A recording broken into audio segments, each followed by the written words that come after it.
Welcome to Harlow on Healthcare.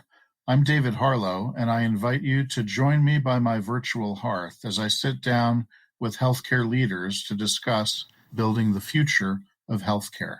Today, my guest is David Vivero, co-founder and CEO at Amino Health.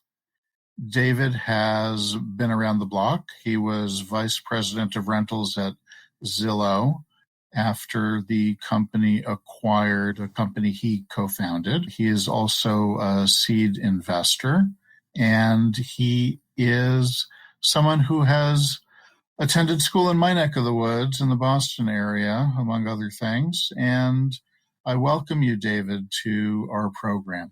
Thank you for having me. It is a pleasure. Amino Health is described as a data-driven healthcare guidance platform, and I'd love for you to dive in a little bit into that so we understand what are the capabilities, what are the areas of interest for Amino. And the other thing I'd ask you to weave into your introduction here is a very personal statement that's on your company website, which is essentially, I got into this because healthcare is hard and it wasn't working for me, so I wanted to help figure it out. I'd appreciate more color on that front as well. Sure, and it's just a great pleasure to talk about some of the issues broadly in healthcare and healthcare regulation. It really comes down to a core gap that exists in the user experience of healthcare that really we focus on in Amino that drives me. You mentioned my background is having been in consumer technology, consumer marketplaces with something like Zillow, which is very easy for us to think is different from healthcare, and it is, but there are some things that make it similar, and these are really significant purchases that we're all making when we choose a person to deliver our son or daughter, or when we choose a person to give us a life-saving surgery. Those are big purchases. And just buying a home is a big purchase. It's not something we do frequently, right? We only buy a home every several years, typically. And likewise, ideally, we're not getting significant healthcare services very frequently. So there's this 0 to 60 need for people to really come up the learning curve quickly on something significant. And then finally, something that I think is really important is that both buying a home and getting a medical service has both a left brain and a right brain component. You've got deeply emotional experiences that people are going through when they're dealing with a new diagnosis for themselves or for a family member or someone they're caring for. And so providing experiences that meet people where they are and give them context to help them make those purchases is just as important as exposing really important data about what's it going to cost me? How safe is it? How experienced and appropriate is the care that I'm getting? And we at Amino focus on guiding members to make choices that we believe is going to support them with their medical care, making sure that they get appropriate, safe, highly effective care, and also make sure that we prevent them from going into bankruptcy, going into credit card debt because they're getting surprise medical bills and so forth. And our goal is to create digital products akin to Zillow that members use when they're in need of care. And we deliver that to those members through their health plans, through their employers, because we bring that context of their actual reimbursement rates and their actual networks.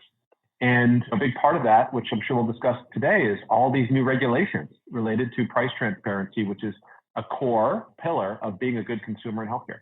And then as far as my experience, David, I started this because I've got my own chronic condition. I have what's called hereditary hemochromatosis. It is a metabolic disease. It's basically the opposite of anemia. And so I build up iron storage in my body and I have to grapple with iron overload, which just makes me a constant consumer, a constant customer of the American healthcare system.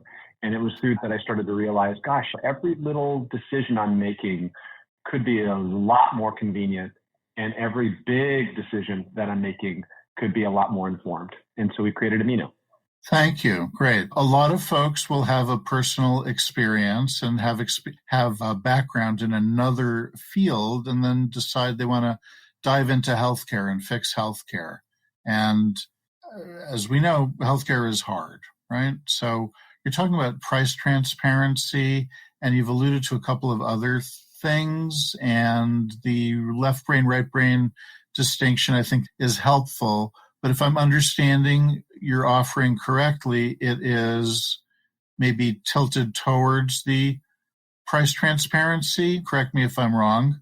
And what are the other elements of your overall offering? And who is the customer? Great question. To us, the most important person to serve is a patient, is a member. So we support individuals who are seeking care. We know the context that they're searching for. Someone uses Amino. Let's say they work at one of our customers, right? Maybe they're an employee at the state of New Jersey and they work for the DMV there. They have a significant medical experience. They log into Amino, which, is incorporating all of their Blue Cross Blue Shield rates and all of their Blue Cross Blue Shield network. If they're searching for something like getting a lab test or an MRI, then it is very price-centric and convenience-oriented. But if they're searching for a cardiologist, we've actually built on billions of health insurance claims, over 3 billion claims a year, following hundreds of millions of anonymous patients. We've put together 57, 60, something like that, measures of appropriateness of care. How judicious are these cardiologists? How thoughtful are they in follow-up? What hospitals are they affiliated with for certain procedures such that you're going to get safer care? If there is an element to a search that is important to capturing the whole value, not just price, but quality, we take that very seriously. And it's really dependent on what you search for.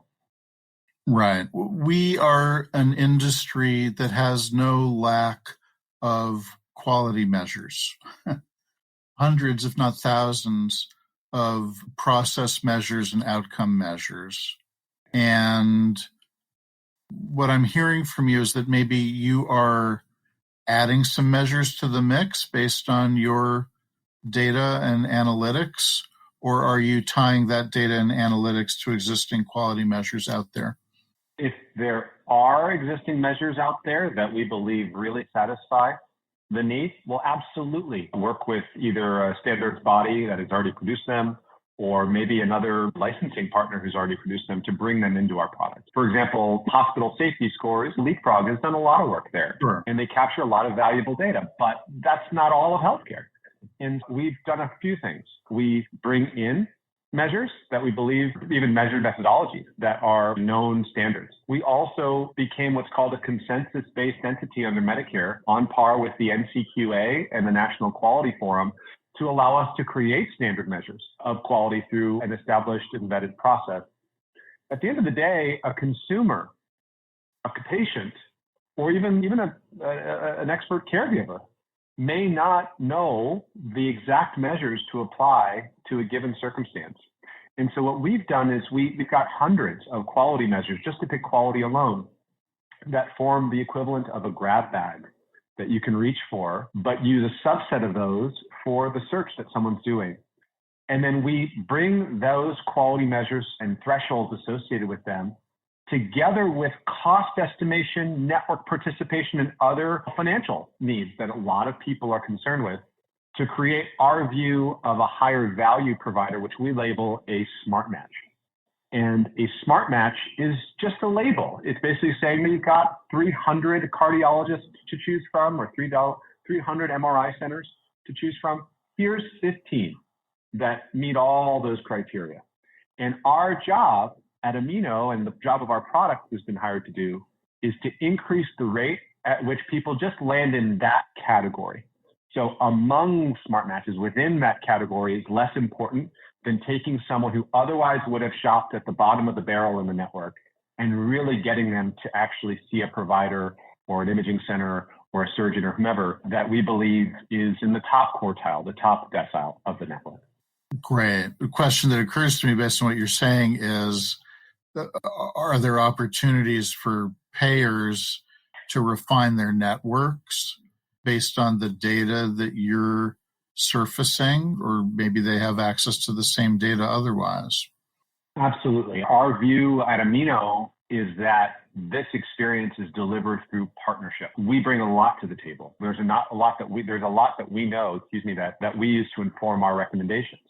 Now, when we work with an individual health plan or a self-insured sponsor, they may have their own subset. They may have a direct contract with a local center that they have really established a good working relationship with, and that maybe has a rate and a bundle that they want incorporated into our product. Likewise, their on-site clinic may, in addition to our quality measures, have certain SLAs, certain agreements around the service level that ensure that they're getting all the notes back and that they're going to see patients within 24 hours. And so we take a lot of that client-specific context and actually can use it to augment our results to capture the actual intended rankings inside of the network, because people do have very specific contoured and other things like that could be used to personalize that experience more. Likewise, we absolutely make our quality measures something that we partner with our clients so that they can use those to evaluate whether their network might need to change a little bit in order to maximize the value that members are getting. Great. So you're creating another way in, and a very well-informed, it sounds like, way in to the perennial cost and quality debate or conundrum, which is something that most consumers, as you said earlier, don't really think about all the time, but would like to be informed about at a point when they need to interact with the healthcare systems, right? You're looking at the intersection of both cost and quality, which of course is the perennial key question in healthcare as it is in other arenas.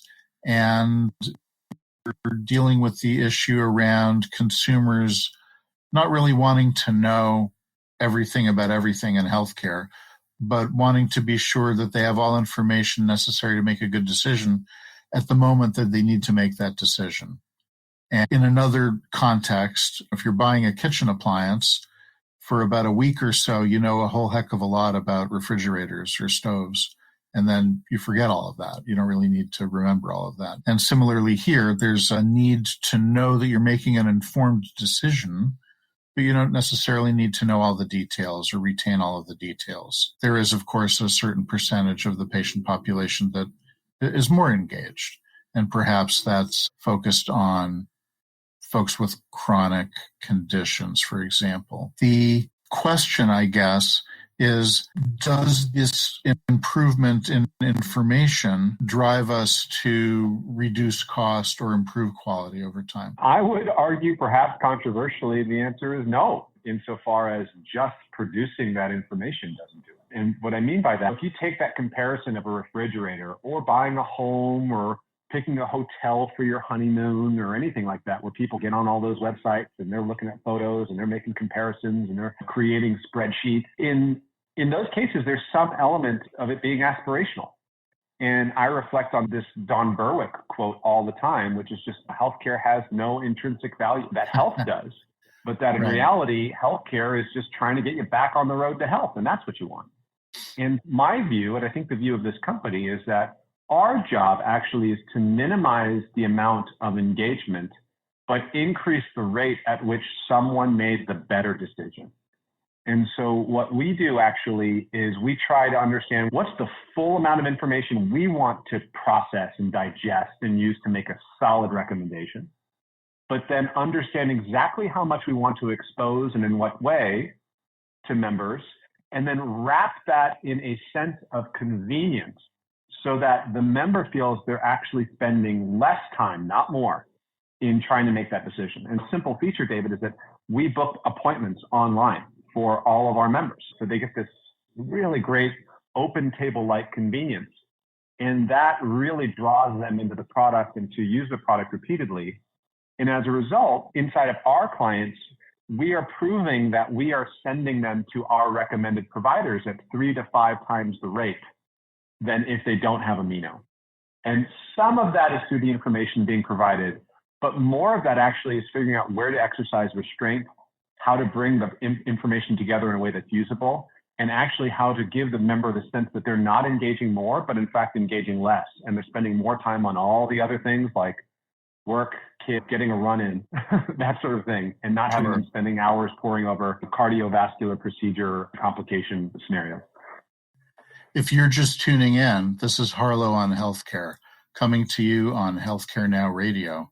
I'm David Harlow, and my guest today is David Vivero, CEO of Amino Health. David, there is a trend now with the force of law behind it, looking at price transparency in healthcare. We've seen a rule come into effect for price transparency for hospitals. And now we have a rule coming into effect with respect to health plans, right? So on the hospital front, depending on which scorecard you look at, we have anywhere from 25% to 60% compliance with the rule. And the government has, as it typically does, waits about a year and then starts taking action, fining people for noncompliance and so forth. So the health plan price transparency rule is much fresher than that. And I imagine you've been working with clients, customers to get into compliance with that. So how do you see that going? How do you see that comparing with the provider transparency? And is it good for patients? There's no doubt in my mind it's good for patients. So I'll start with there because we start there with all of our work is with patients. And the reality is that more information available to industry is better for patients. Now, more information available to members and how that's presented, those are user interface questions that we grapple with every day. And so we spend a lot of time figuring out how do you present the right amount and type of information. But to the extent that it's no longer secured behind a lock and key in a way that disadvantages patients downstream, that's a great thing. And so we are super excited about, thankful for the regulations, both the payer transparency, the transparency and coverage rule, and also the provider rules. I think of them as different. The hospital rule was plagued by just challenging design with respect to the incentives and punishments and enforcement framework that it had. And so you saw this kind of drag on compliance from that group. It also has a user interface limitation, which is that people don't tend to go to hospital websites to shop for it's just not the way that, those are not the atomic units of marketplace. Right, but he's going to look up the CPT code of their diagnosis or the coding of their admission or procedure. Now, as a result of that information being out there, David, innovators are pulling it, aggregating it, cleaning it, interpreting it, combining it, and so forth in ways that does have profound positive impact in the function of the industry from my perspective and for members navigating care. And the payer rules, in particular the transparency and coverage rule, which really went live meaningfully in the last 6 months and especially just after the first of the year, has much more significant teeth, I believe, much greater usefulness to members because I tend to interpret my world of healthcare, the whole set of marketplace options to me through the lens of my payer, through their negotiated rates, through their network, and so forth. And so it meets, I think, the right perspective, if you will, on the market because it really is how a consumer would look at the world. And in that case, one of the things I think is really fascinating about it is that I think it has absolutely the right endpoints, but it would benefit from two things. One, being paired with measures like quality, access, network availability, and so forth, because cost alone can be a bit of a red herring, a bit of a skew on how you might interpret where to get care. So someone who has a cheaper, MRI, that may not be the right approach if they're giving MRIs to everyone who walks through the door.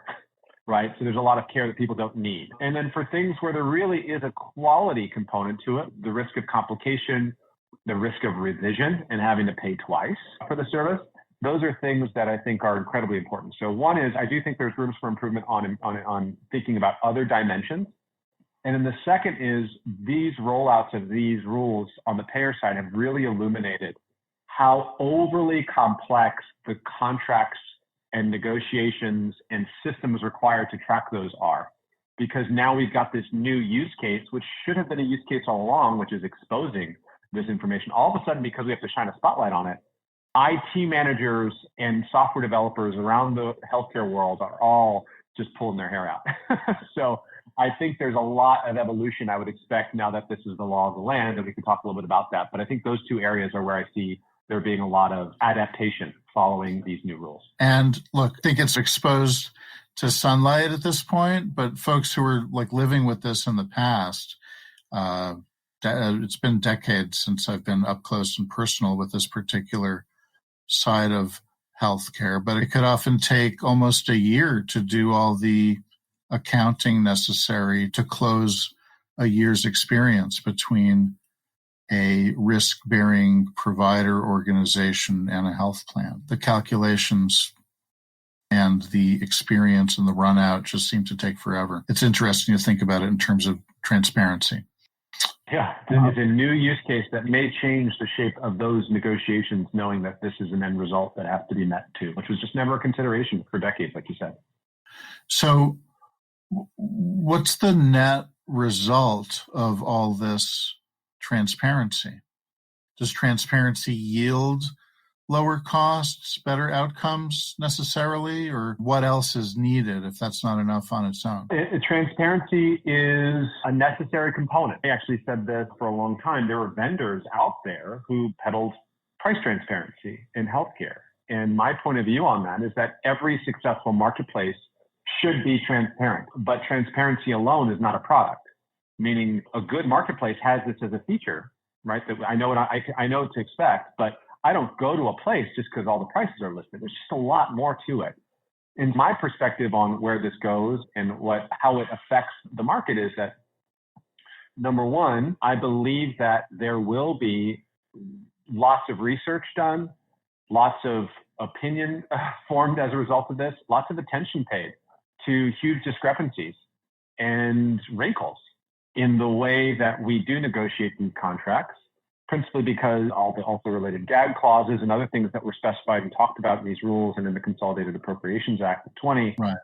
All of that stuff, I think, is going to come together in a way that just will act as a disinfectant of some sort in ways that we can't predict. And I'm just eager to see what good researchers and access to data yields. And that data is only now getting into the hands of those folks who have that level of curiosity and that level of skill and just needed the data.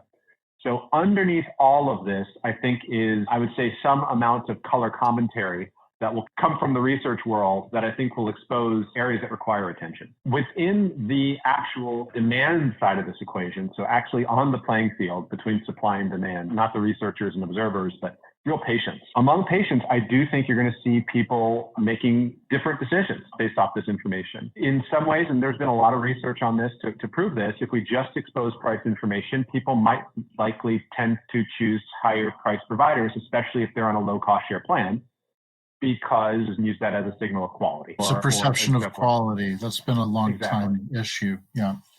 Yeah. So I think there's going to be elements of that's going to create pressure on vendors like ourselves to really make sure that we are taking into account a view that and create an interface that allows people to see beyond that. So I do think that people will make decisions as this data flows into consumers' hands, and it will flow into their hands, but probably through intermediaries that help make it useful. They're not going to be downloading these machine readable files or frankly just using whatever the payer provides them. And I think the employers, and we're seeing this by the way, employers are also going to be leaning on this data to understand, hey, am I getting the value that I expect from my network? Hey, is there some really interesting demands I can make to my ASO vendor, to my network vendor to give me a better product, to actually be more than just a network discount? And incredibly interesting as you see Blues start to move out of their sort of local states, start to compete with one another. So I just think the competition combined with the level of accountability this creates for self-insured plans is going to lead to some new discussions between them and their administrators. And then finally, I do think that it's going to drive innovation within the contracting world and within how we create recs, because all of a sudden we know, one, it's going to be exposed, but two, how do we create it? How do we create contracts and networks so that much more, there's just simpler to describe and simpler to administer, because just unwinding and untangling this is so expensive for these files. And so because we have to meet a certain spec, we might make our contracts simpler, and it might advantage folks who start working with bundles and so forth. So a lot is going to come out of these rules, and I'm excited to watch. Great, thank you. So to wrap things up, David, I'll ask you my final question, which is, if you were to wake up tomorrow and find yourself 5 years in the future, what's one thing in healthcare that you might hope or expect to find has changed drastically? The surprises, honestly, the thing that motivates me every single day, and that I'm just shocked reflecting on a decade of work in this, is that healthcare continues to be the single most significant source of bankruptcy and debt for Americans. And it's not just because they're overpaying, but it's because they're also getting poor quality care, that they're being put on care pathways that are naturally more expensive, less effective, and frankly, having to probably fix issues associated with just bad spine surgeries, bad knee surgeries, and so on, stuff they never should have gotten in the first place. So honestly, to me, my measure is that an ordinary American family who has a lot of aspirations is not thinking about all of their goals being eclipsed by servicing medical debt or by dealing with something that they should have never had to deal with in the first place. So I believe that price transparency and the application of it will allow people to get ahead of those things. And it may not be 5 years, it may be 10, 15, 25 years, but to me, that's going to be the key measure, is that people can think of healthcare not as so disastrous for them, but instead as an enabler of their long and successful life. Well, that's an encouraging vision of the future. Thank you, David. Thank you, David. You have been listening to Harlow on Healthcare. Join us at healthcarenowradio.com. Let's continue the conversation on building the future of healthcare together at #HarlowOnHC. I'm David Harlow, keeping the fire going and holding a seat open for you. Until next time.